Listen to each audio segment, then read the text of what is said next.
কি করছো এখন? জানি আকাশ তো দেখো না আজকাল।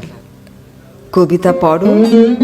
না না, তোমার তো আবার কবি কবিতা দুটোতেই ঘোর আপত্তি। গান শোনা হয়, ভালো আছি ভালো থেকো, আমার একলা আকাশ থমকে গেছে। না, এখানেও তো আকাশ আছে। তবে তুমি করোটা কি আজকাল? কিভাবে কাটে তোমার সময়? এখনো কি মন খারাপের পুকুর পাড়ে বসো? দিঘির শান্ত জলে এখন কার ছবি আঁকো?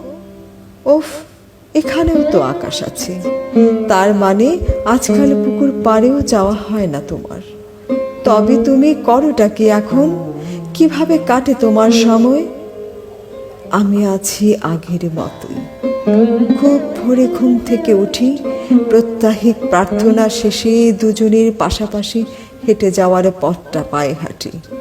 ফিরে এসে নাস্তা সেরে একটুখানি তোমার কথা ভাবি।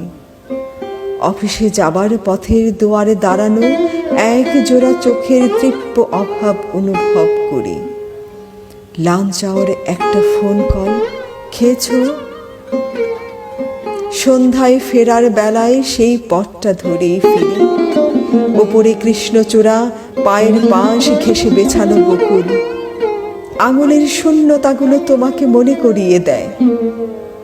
দক্ষিণের দেয়াল জুড়ে আকাশের যে পেইন্টিংটা ছিল, ওটা সরিয়ে তোমার নীল শাড়ি পরা একটা ছবি টানিয়ে দিয়েছি। আকাশ দেখার ইচ্ছে হলে আজকাল তোমাকেই দেখি।